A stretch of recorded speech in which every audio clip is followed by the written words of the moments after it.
Welcome back to the channel. My name is Kevin. This is the 1776 Report, the #1 YouTube channel for exposing the stupidity of the woke left. Oliver Anthony, I am sure you've heard the name. He released his hit song, Richmond, North of Richmond, a couple of weeks ago, and it took the music industry by storm. It is still the #1 song on all of the charts. It has been downloaded on iTunes over 200,000 times. Oliver Anthony is rumored to be making $40,000 per day off of his music catalog and has turned down record deals worth $10 million. He is making loads of money and will never have to worry about his finances ever again. Oliver Anthony's song, Richmond, North of Richmond, when it was released, was being used by politicians to campaign and by the right to say, hey, look, we told you so. These Democrats are bad. We're in Washington, D.C., but we're the good guys. And Oliver Anthony is saying, wait a second, that is not the purpose of my song. My song is not about Joe Biden. My song is not about Democrats. My song is about the Uniparty. The Uniparty in Washington, D.C., the suits, the hacks, the career politicians. So does that make Oliver Anthony a Democrat? Does that make him a woke leftist libtard? Well, that's what we're going to be breaking down in today's video. So you're going to want to stay tuned. The first GOP Republican debate was last week, and I honestly wasn't too excited for it. I was not even going to watch it.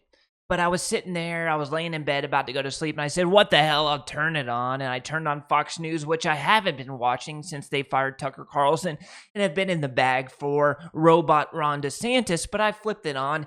And wouldn't you know, the first question that they asked the GOP presidential candidates was a question surrounding Oliver Anthony's Richmond, North of Richmond. And here is a response from robot Ron DeSantis on what he thought of Richmond, North of Richmond. Let's take a listen. We also cannot succeed when the Congress spends trillions and trillions of dollars. Those rich men north of Richmond have put us in this situation. And finally, we need to lower your gas prices. We're going to open up. There you have it, robot Ron DeSantis. But it's not just Ron that have been pushing and using this song to campaign, to fundraise, and to push their political agenda. And I do want to make myself perfectly clear. I do believe the GOP is the lesser of two evils. I consider myself a Trumplican. I'm not a Republican. I'm definitely not a Democrat. I'm not a liberal. I'm a Trumplican. But just think about it. Is Lindsey Graham, is Mitch McConnell, are these career politicians on the right in Washington, D.C. any better than Chuck Schumer or Nancy Pelosi? They're the same. It's a uniparty in Washington, D.C.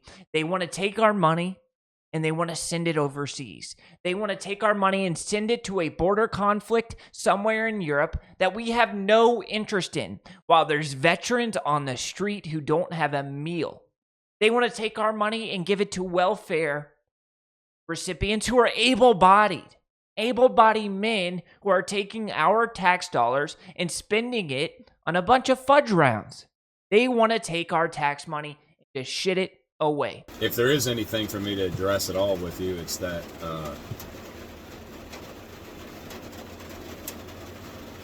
it's the one thing that has bothered me is seeing people wrap politics up into this.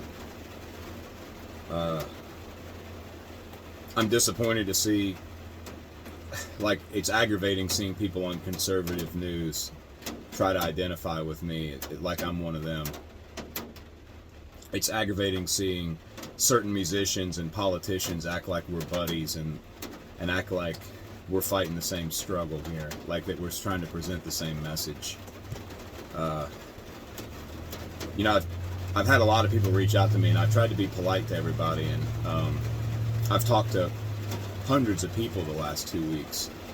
But it seems like certain people want to just ride the attention of this song to maybe make them their own selves relevant, and that's aggravating as hell. The other thing that I find aggravating is, it was funny seeing my song in the. It was funny seeing it at the presidential debate, because it's like I wrote that song about those people, you know? So for them to have to sit there and listen to that cracks me up. But it was funny kind of seeing the response to it. Like, that song has nothing to do with Joe Biden, you know? It's a lot bigger than Joe Biden. That song is written about the people on that stage, and a lot more too, not just them, but definitely them. It's cool seeing some of my other music come out, because people are, I guess, starting to appreciate and understand what it is I'm really trying to say. It's hard to get a message out about your political ideology or your belief about the world in 3 minutes and some change. But I do hate to see that song being weaponized. Like, I see the right trying to characterize me as one of their own, and I see the left trying to discredit me, I guess in retaliation. That shit's got to stop. If you watch the response videos on YouTube to this song, it's not conservative people responding to the song. It's not even necessarily Americans responding to the song. I don't know that I've seen anything get such positive response from such a diverse group of people. And I think that terrifies the people that I sing about in that song. And they've done everything they can the last 2 weeks to make me look like a fool, to spin my words, to try to stick me in a political bucket. I am going to stay true to my word. I'm going to write, produce, and distribute authentic music that represents people and not politics. I do feel compelled to address something. Since I have addressed the conservatives, I do need to address the left as well, because they're sending a message out that initial song that sort of shot me up the radar, Richmond, North of Richmond, is an attack against the poor. If you listen to my other music, it's obvious that all of my songs that reference class defend the poor. Doggone, it's a good example of that. Needles in the street, folks hardly surviving on sidewalks next to highways full of cars self-driving. The poor keep hurting and the rich keep thriving. It's like, that's what I like to sing about. And, you know, the English language is interpretive, and so I do understand, like, there may be some people who misunderstood my words in Richmond, North of Richmond. But I've got to be clear that my message, like with any of my songs, it references the inefficiencies of the government because of the politicians within it that are engulfed in bribes and extortion. And, you know, the words say that there's people on the street with nothing to eat and the obese milking welfare. That references a news article I read earlier this summer that adolescent kids in Richmond are missing meals over the summer because their parents can't afford to feed them and they're not in school to eat cafeteria lunch. And meanwhile, I think like 30 or 40% of the food bought with welfare or EBT money is in a classification of like snack food and soda. I think 10% spent on soda, and I want to say like 20 or 30% spent on junk food. And that's not the fault of those people. Welfare only makes up a small percentage of our budget. You know, we can fuel a proxy war in a foreign land, but we can't take care of our own. That's all the song's trying to say.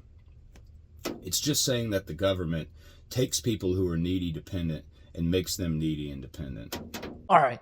So is Oliver Anthony a leftist liberal libtard? Of course not. Not even a little bit. Is he going to go vote for Mike Pence? Is he going to go vote for robot Ron DeSantis? No, probably not. What is Oliver Anthony? It is very clear to me what Oliver Anthony's politics are. It is crystal clear. Oliver Anthony is a populist. Who is the only populist candidate right now in this presidential race? I'm not going to answer that question because I don't want to say that I know who Oliver Anthony is going to vote for, but listen to the words coming out of Oliver Anthony's mouth. He's talking about an inefficient government.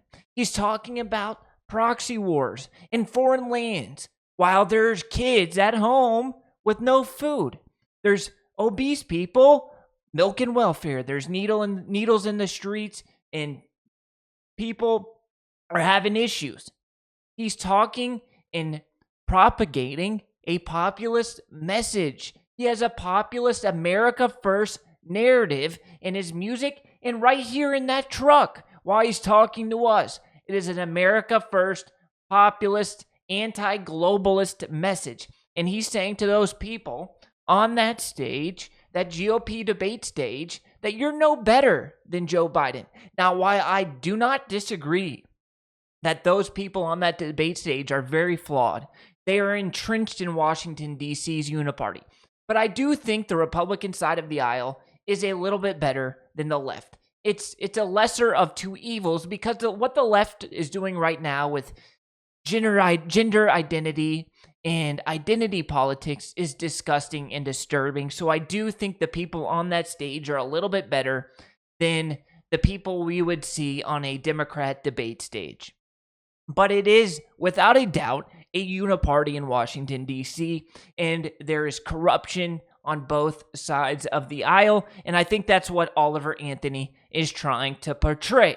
He's trying to say, look, I'm not a conservative, I'm not a liberal, I'm a populist. He's pushing that America First populist message, and I'm going to ride with it all the way to the end. Let me know what you think about this in the comments. Did I hit the mark with my interpretation of what Oliver Anthony is trying to say here, or did I miss? Let me know in the comments. I love you guys, and I'll catch you in the next video. Until next time, peace.